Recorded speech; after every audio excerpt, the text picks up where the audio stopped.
Our next topic is New Earth farming.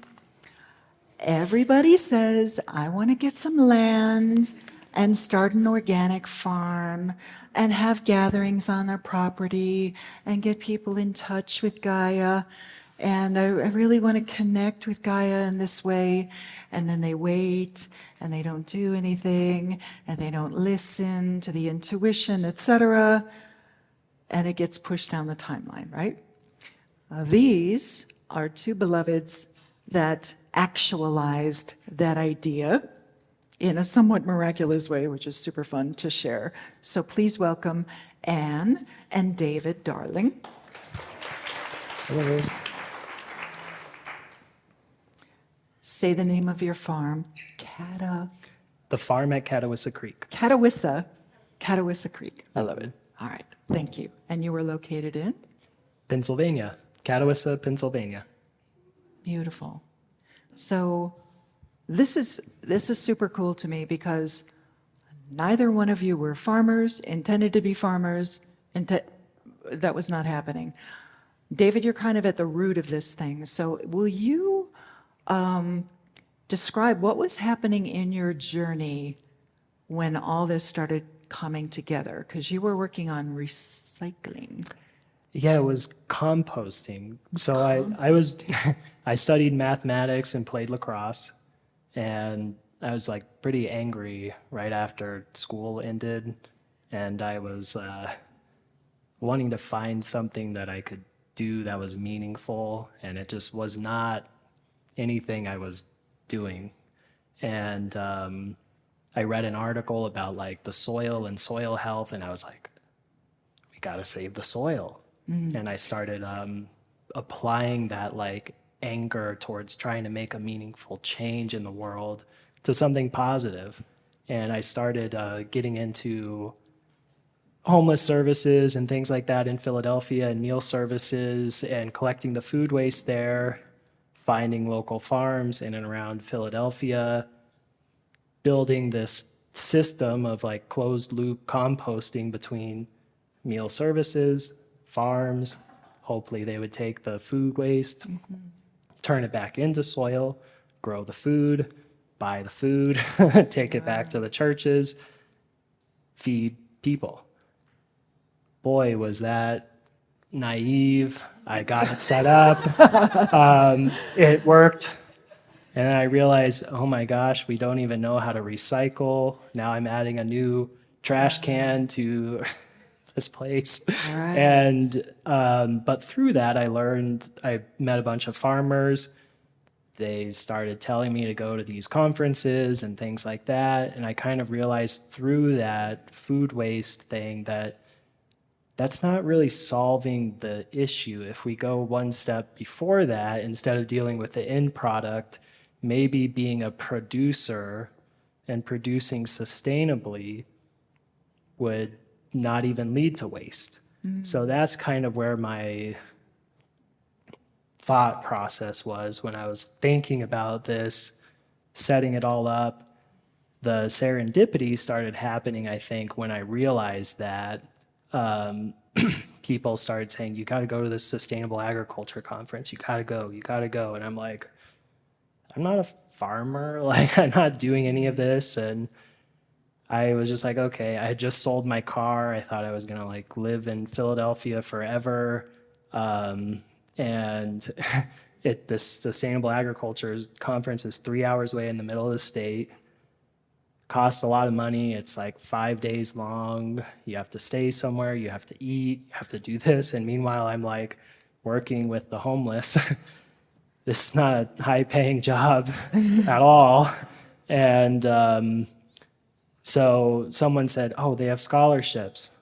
And I like neglected it, and because I was like, I don't believe, you know, like, why would I do that? You didn't see like that it was part of your path yet. No, I was probably like, I can't afford this. I can't afford Did you to see go. it as like a way to connect with the farmers for like the other project you were envisioning? People were definitely telling me to go because of that reason. Okay. But I was, I think, really out of money. And it's like, how is this going to work? And someone else sent the scholarship thing. They just texted it to me. Like, they didn't even say anything. So I was like, okay, I'm going to go on and just fill it out. They gave me a 1-day scholarship. I had a phone call because I had randomly signed up to be a co-leader of the Young Farmers Coalition chapter in southeastern Pennsylvania. And luckily, the national branch was the keynote speaker at the conference. So I was like on the phone call with them, and they're like, "Are you going to this conference?" And I'm like, "Yeah, I got a 1-day scholarship." And they were like, "Oh, we'll pay for your your conference if you want." And I was like, "Okay, and your meals." And I was like, "Okay, that sounds pretty good." Hung up the phone with them. The phone immediately starts ringing. I'm like, "Okay, hello?" They're like, "Hey, are you going to this conference?" Like, I'm like, "Yeah, the whole time I'm going to the conference." And they're like, "Well, do you Like, need like a okay. ride and a place to stay?" And I was like, "Yeah, I really do. I like need a ride and a place to stay." And it was literally, I hung up the phone with the first conference people, got up out of my chair, and the phone rang. And I was like, okay, it's like not exaggerating how it Just boom, auto boom, boom, boom. corrected Yeah. in 5 minutes, like however long the conversations were, that I was going. And the only caveat was you have to work at the table and like promote the young farmers, or whatever, like just work the table and hand out the flyers and stuff. And so I had signed up to work too, like at that time. And so fast forward to the conference, I'm at my tabling. Nobody's out. Everyone's in the conferences. I'm sitting at the table by myself.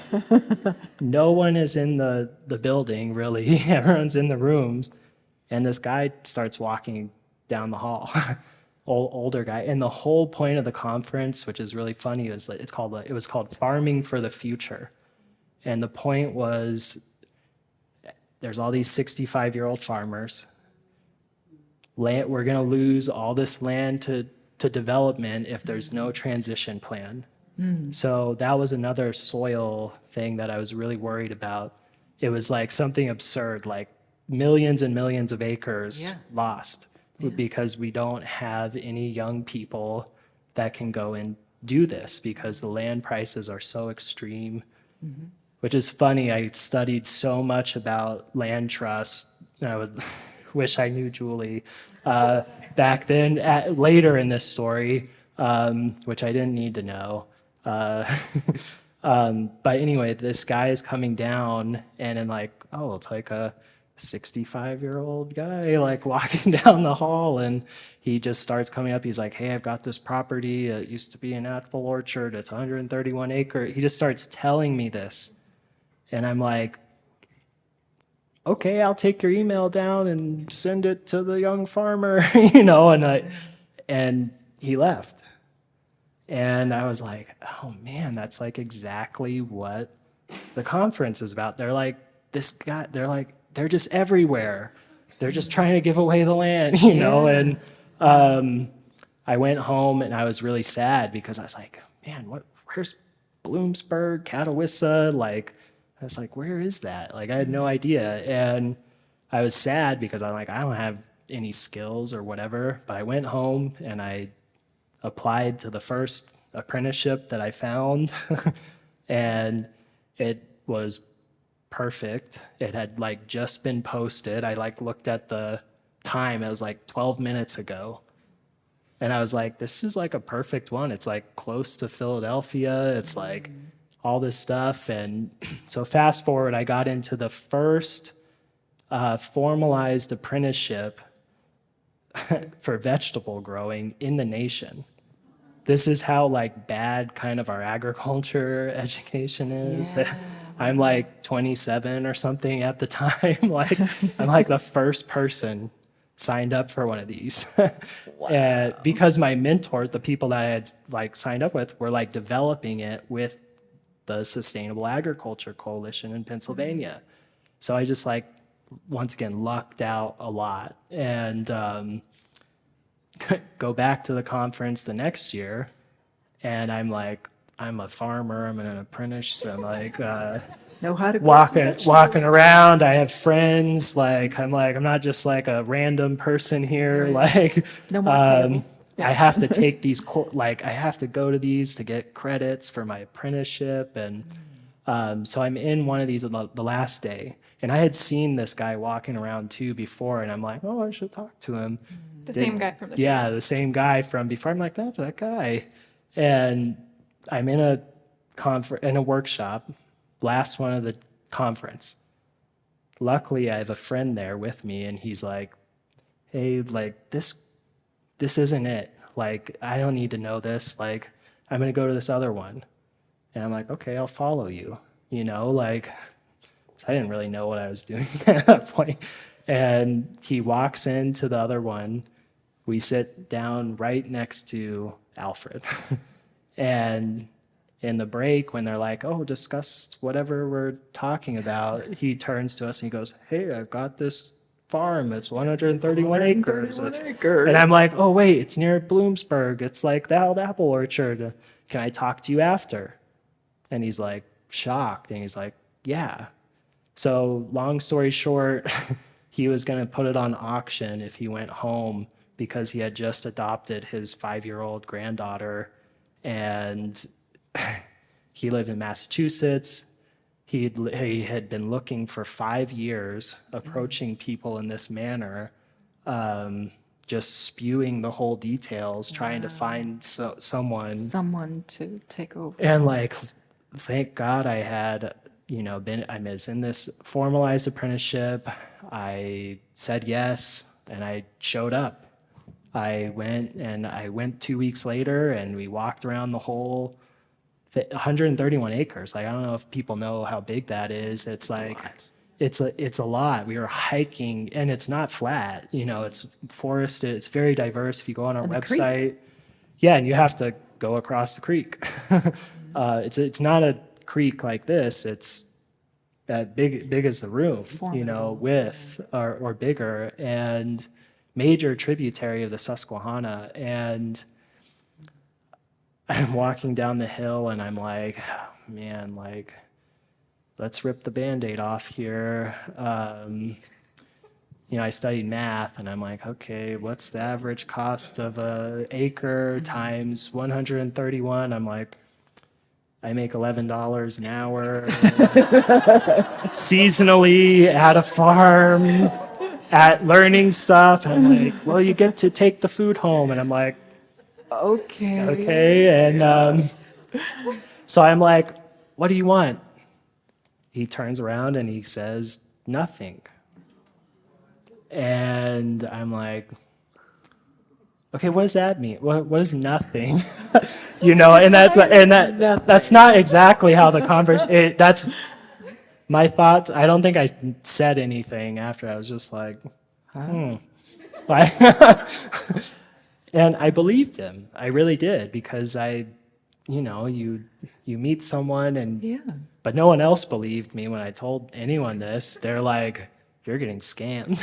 But you're like trying all the different synchronicities And- like and lining that's up. the You're like, something's That's what happening. kept me going. But it's Yeah. like there was no concrete, like, how do we transition this? And that's why I was looking up this, like, there were these agricultural, like, land trusts, and like you severely like cap the use of the land, perpetuity, that would like give a tax break to the current owner, allow the young farmer to purchase it at like a reasonable price. Oh, nice. So I learned a lot about that, and COVID happened, and then he's like, can you just buy it? And I was like, yeah. There was no price. I didn't know the price. So I was just like, yeah, of course. I was setting myself up with this formalized agriculture apprenticeship, and you're supposed to be able to get FSA loans at like good prices. So I was like, yeah, like we can get a loan, like whatever. I'll get a loan. And, I think that's one of those choice points. Like, are you in or are you out? Right. And I was just like, yeah, like because I had seen the property, I had seen how like important it was and felt it. And I'd been going there like every 2 weeks after the jobs and all these side things I was doing to make money and taking care of it basically, and like working to transition this and get it up and going, because no one had lived there in 20 years. It had last been farmed in the 60s. So it's like very pristine, not like wild in a lot of the other places, and like 80 to 90 acres of it. And very rich though, because it hadn't been touched. Right. And But you so are I starting knew from how, scratch. yes, Yeah. and a lot of infrastructure. But like meanwhile, like Anne, it's very funny. This guy who's like, "Oh, I thought I would give it to a family," and I'm like by myself, like, and I'm like, "There's options. There's options." Still open. Still open. I'm a young man.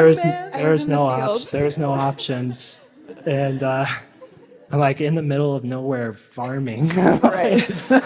Not a great place to cross paths. with No, girls, but it's yeah. like really funny because COVID happened and I was living with Sweet Carol, who is a great grandmother, and another serendipitous event. And I'm like, Carol, the universe is funny. Like, now's the time. COVID, everything shut down. Like, now's the time to meet someone. And it was like three it days was. later. It definitely was. Met Anne, and And it was kind of funny too because I was living outside of New York City in New Jersey, and I was working in New York City as a fashion designer. And I wanted to meet someone. I wanted to have a family, but New York City it's a tough place. I'd leave the house at 6 a.m., get home at 8 p.m., and there's no life. So I'm like, oh man, I really want to meet someone. So I was doing my Sandra meditations on the buses and trains and walking and ferries. I've taken a lot of different transits to try and make this commute better. But at the point where I was like, I cannot do this another second, God, take over, take the wheel. I don't know how, but I give it all up. I never had to go back the second that I said that. So that's when I met David, like a month later. we went on one date, and then she wanted to go on a hike again, and I was like, I have to go to the farm. And she came with me, and then we just started building everything together. And Yeah, and it's That funny was too, that. like her purpose is something that's important to Yeah. both of us. And I went to school for fashion, for knitwear, which kind of inspired our sheep project. She's Oh, it- really it- good, by it the way. absolutely inspired the sheep Stunning. project. But I didn't go straight into fashion after school. I had a lot of other interests like spirituality, yoga, Thai body work, and wellness, food. And it was funny how meeting David, herbs, it was a way for us to co-create together, to co-create with the earth, including all of our personal creations, co-create with our community, and have all of these different aspects come together in this canvas that we now had. So it was kind of a beautiful unfolding that no one could have imagined, right? Like we come from completely different places in the country, and yet it all came together. The synergy is just incredible, because it's like, if I would follow like my visions and backgrounds and talents, it's like, it would be food based for sure. But my God, when I saw Anne's portfolio and the things she did with knitwear, which if you go on the table out there, there's a card and it has pictures of things she's made. And I saw those pictures and I was like, what are you doing making men's jacket, like, or whatever?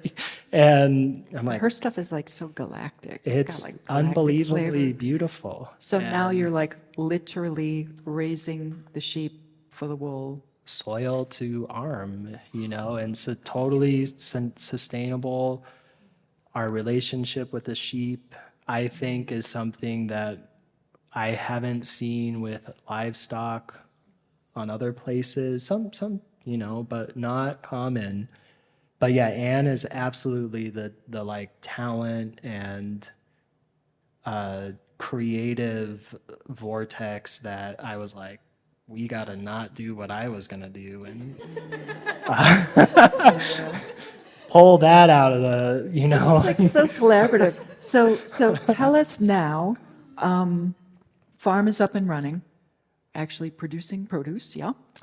Well, that was my background too. And that, like, I knew going in, like, it's tough to sell vegetables. It's very tough. It's like probably the worst farming business to do. Is that because, not the difficulty, but like the window when it's ready is pretty Well, tight, it's a right? lot of things. It's not, people don't value it. There's a lot of vegetables being produced.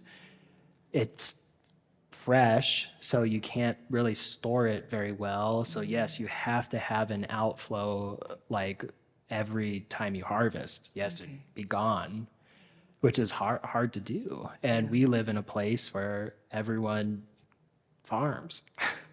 And the landscape is suited to not really having like a flat vegetable field. We have that in the 2 acres that can, but it's like, luckily I was studying the financial benchmark too of that this agricultural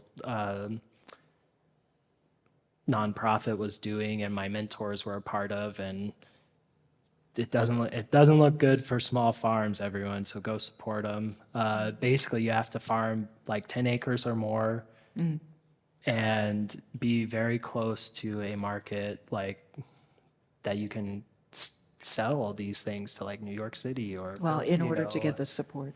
to get the support. I mean, and that, like, we had this small, like, I mean, we were just to give you an idea, it's like $600 or $700 a share for this community supported agriculture, and you multiply that out, like how many members do you need to make $30,000, like $60,000, and then like that's revenue, and how much labor does it take between Ann and I to Yeah. so Inputs too. yes, and not including the inputs, the seed, like everything that goes into producing it. It's not, the margins are really not really there. And not for us. Like, there definitely are places, and perfect places, that exist for vegetables. But that's the beauty of this story, is that it's like, Anne didn't study vegetables in college. Like, she studied knitwear. And like, I'm looking at the land, and this is part of our mission and vision, is to look at the landscape and co-create with the divine intelligence that's expressing through the landscape. I think I wrote something on our website of like, I want human creations to be indistinguishable from the divine creations. Like, we want to integrate into the landscape instead of plow it over. Imposing your will. Yeah, and like the land. vegetables really seem to be imposing, as opposed to like Okay. mimicking like what wanted to express. So your And- focus went to sheep, herbs. yeah, you should Yeah, talk. I went Yeah. to sheep and herbs, which David always wanted to have animals. And, me coming from the city, I'm like, animals are a lot, we're never going to leave. True. Even though it's pretty funny, music came around to being like, I love having the animals. I love animals. And, just taking a moment to, well, he convinced me. He brought me to a sheep and wool festival and had me pet them. And then I'm like, okay, we're getting sheep. But it's funny how, like, our land really is set up better for having animals to move across it. Like, we have so many Okay. deer that move across our land, and sheep are very similar to deer. They do So, the same. yeah, and having them, like, instead of us mowing down all of the vegetation, we now have sheep that feed off of it. And instead of, like most places, they'll give sheep hay or feed. We don't give them anything unless it's a supplement and we have to.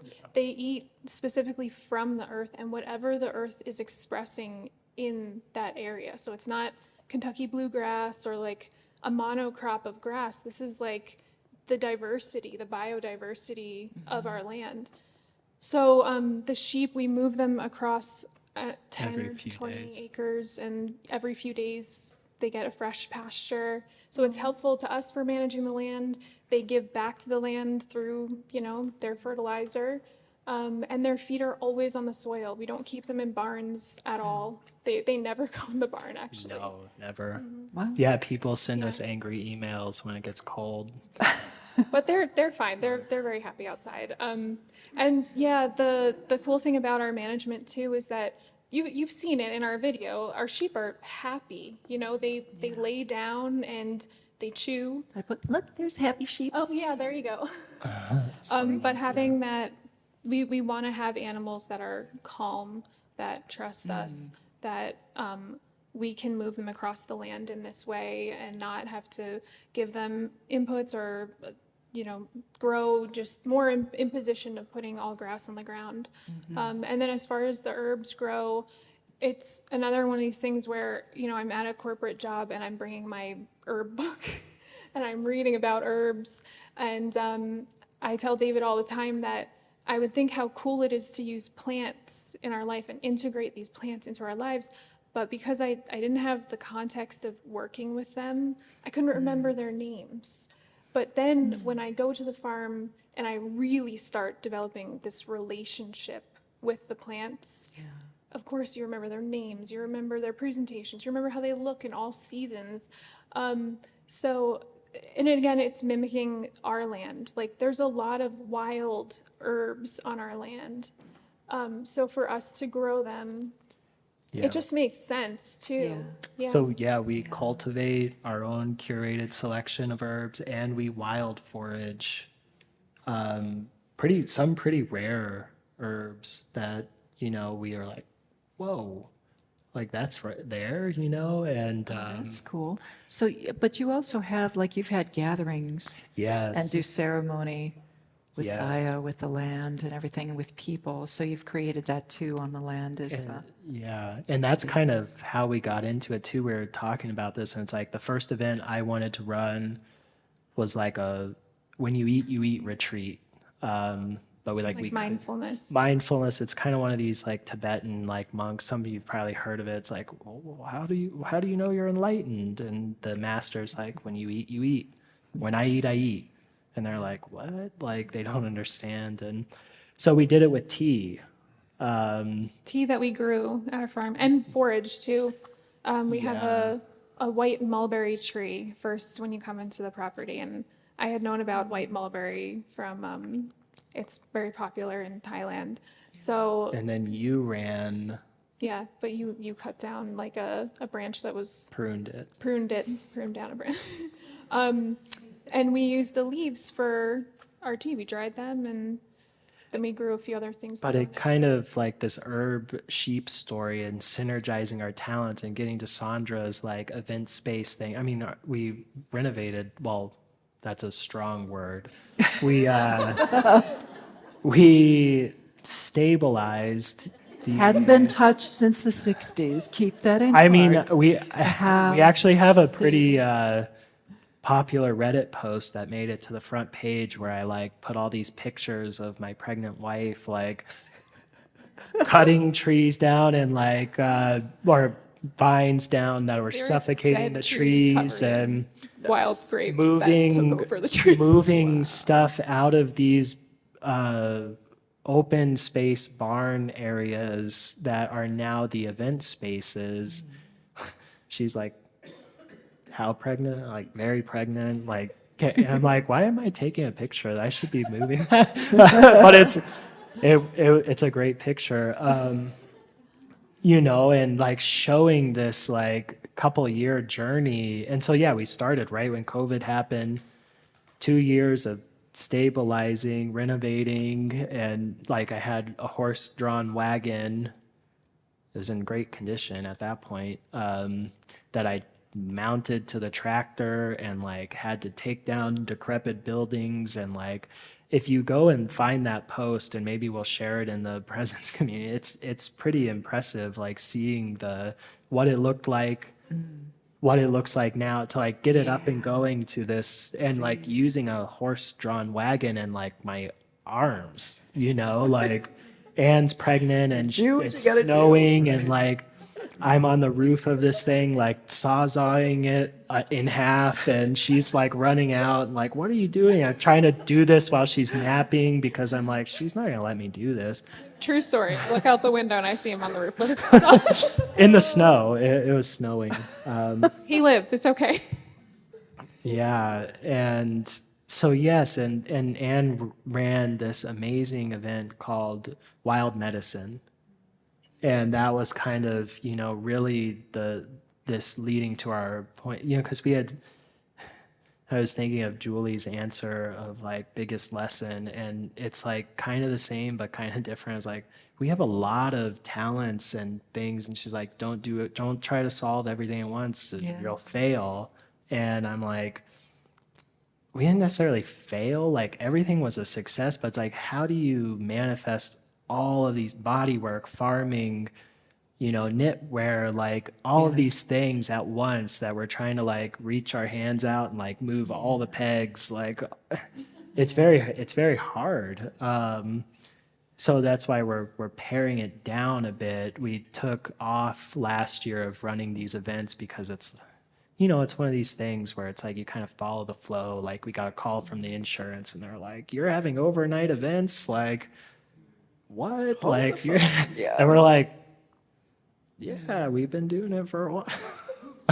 And But back to that one event to lead it back to the Yeah. herbs is that we had an event called Wild Medicine that we ran with a friend of ours who medical is doctor. a medical doctor who's also transitioning into a more new earth service of like integrative medicine.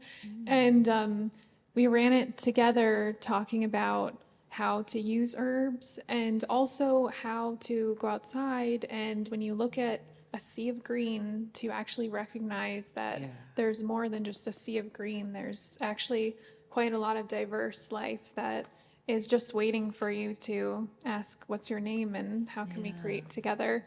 So that we saw how there was this just thirst for people of like, we want to connect with plants. So we were going to run that one again, but that's when we were like, we need to actually offer this connection to plants through our herbal products. Yeah. Yeah. So yeah, beautiful. we developed a whole bunch of these cool things, and They're lovely, by the way. yeah.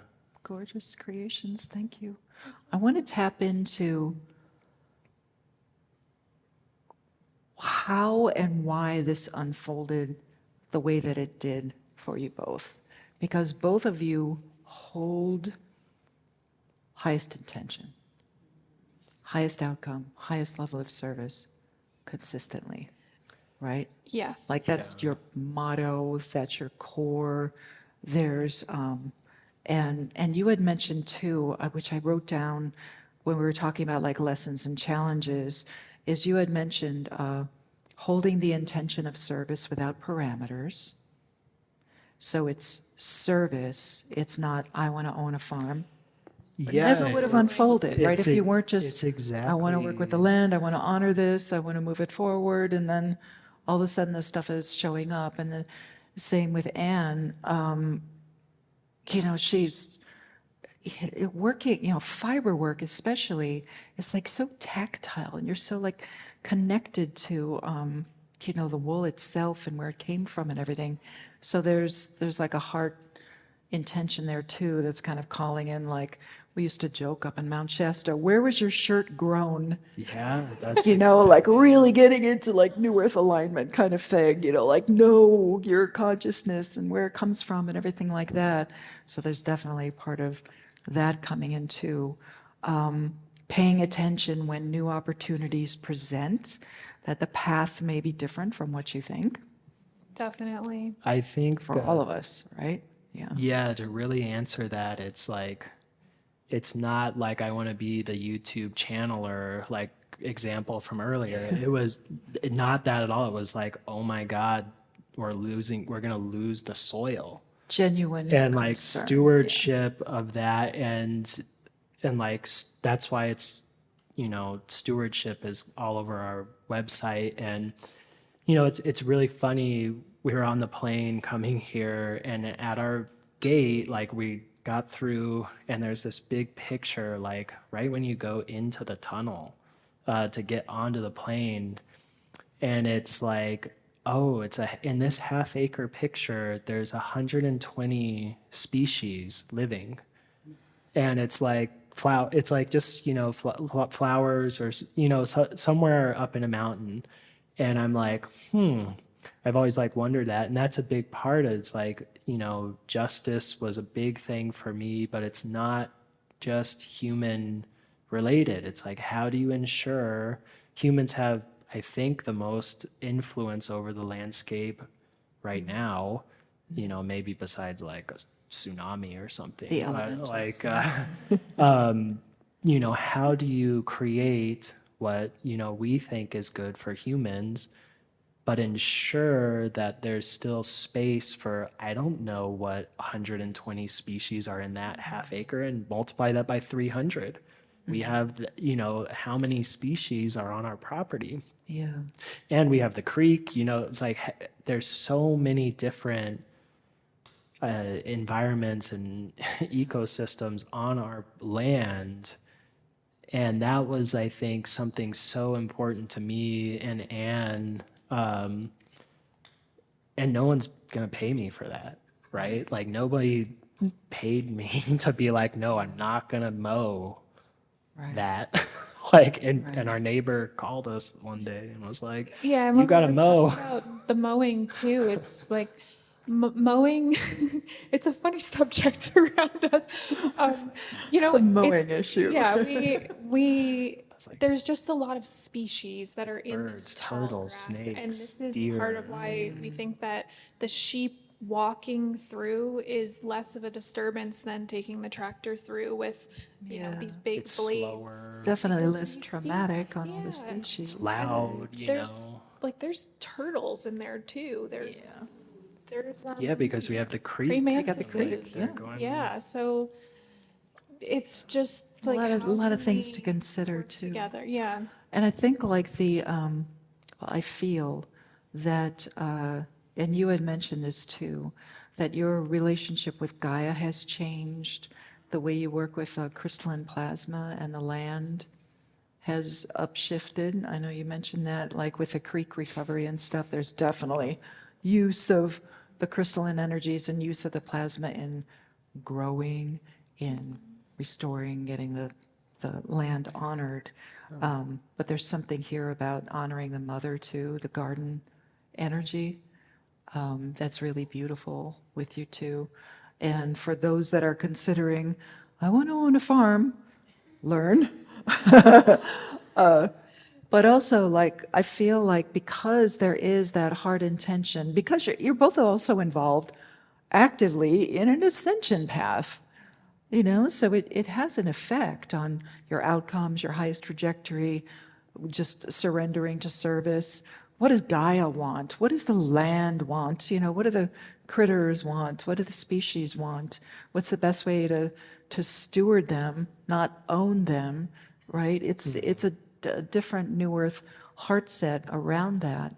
But can you even like describe, do you feel like Gaia just speaks to you? Like I found in my time on the mountain when I was alone with the land, no interference, living in the dirt, under the trees kind of thing, my relationship with Gaia changed permanently in that atmosphere when you're out there doing the oceanic practices of interacting with the land and everything. They knew that was like how, not just how you activate, but that it would unlock things within yourself. Do you really feel that that relationship with Gaia is actually the thing that's directing you now? Oh, yes. And I mean, Yeah. yes, I think Gaia and, God, the presence that is Great Spirit. And we have a lot of examples of Gaia speaking like through elementals and through plants. I can't like hear in my head or hear Gaia with words, but we certainly listen to the land and listen to the elementals as they express with. And here's a great example. We decided to plant potatoes in one specific area, and we planted them, let's say, like this, okay? We had a flooding rainstorm, 7 inches in one day, and the orientation that we chose, just because Well, it's this is how supposed the to be on plants were. contour. And it was, but Yeah, it was. that was the problem, is like they tell you on contour, but in this particular case, the water is running Flooded. in all of the channels in between the beds. Whereas we decided this is not how Gaia we should be creating with Gaia. We should be going in this direction, At against least in the that contour, section, yeah. because that way the water will flow down through the beds, the plants will be watered more appropriately, and it's just a better situation. Yeah, just observing, But paying attention. right? listening to these messages, because Another water one about it, for whatever reason, we've had like really bad droughts, semi-droughts too, and vegetables, everyone like puts them on a pedestal, but it's like they've been bred out of kind of regional diversity and regional strengths and soil conditions, and it's uniform. I mean, I don't have to convince anyone. Just you go to a grocery store in Sedona, you go to a grocery store in Pennsylvania, Same, and it's same. the same exact stuff. And they're all bred to be in full sunlight and like watered a lot, and that's not like the soil isn't supposed to be exposed to like Do you sunlight find so like much. you do a lot of community interaction and working in the restoration of the creek project and Yeah. everything was kind of big. Do you find that people are responding, like wanting to have an apple that doesn't look like the other 10 apples in the Yeah, store? absolutely. That kind of thing? There's a really cool idea called a food library that someone had already started in our community, and it's literally at the public library, and you can check out seeds that are grown in your area, and you're supposed to return so seeds. cool. It's like the coolest idea I've ever So heard it's like of. the little So it's free like- library that people set up. It's like the seed library. So it's like, like put us out of business, like that's what we need, it's like Yeah. people to be able to do this and like check out and return your successful harvest to the public, and they're going to be able to share in that going forward. And Well, I So, have visions yeah. of like the trajectory of people, like globally, people trying to grow the most nutrient dense version of a food. And like, but it wasn't a competition trying to outdo each other, for no Frankenfood. It was like the most natural, the most diverse, a tomato you haven't tasted in 100 years or whatever, that there was actually like this resurgence coming back. And I can feel it. I saw that like 5 years ago, and I was like, people are going to start Gardening. growing things Garden. that haven't been around, and they're going to grow them, and Gaia's going to go, yes, right? She's just going to Yes. support that kind of growth. So thank you. Okay. I have one more thing on that too. Yes. I think that comes down back to the soil, because Yeah.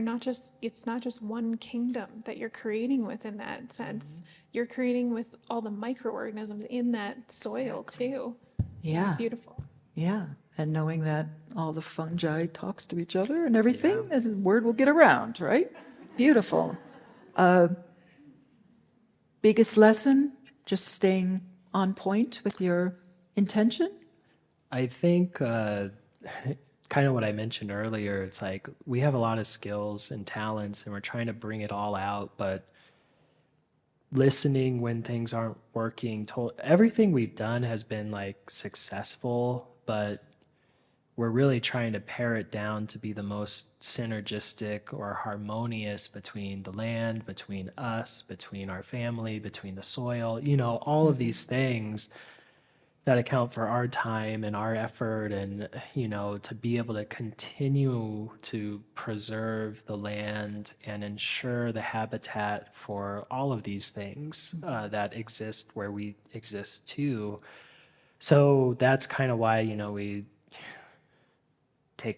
have to take breaks on having events and things Yeah. like that. And it's a lot of even though we really enjoy doing that, and take breaks and running a CSA and things like that. And I think that's the biggest lesson. It's like we're 5 years in, and yeah, we tried to do so much in the beginning, and we haven't even gotten to making the clothes yet, because It's we're just busy. It's a step by step Growing the process fabric. too. Yes, Yeah. we're growing the fabric. They have to grow and up we and like, and we have you to know. Yes. process the fabric too. Yeah. Like we have it, and we're like, oh my gosh, like Well, Anne was mentioning, oh, people want to place orders. Like, come on. You're like, yeah, it'll be like 3 years.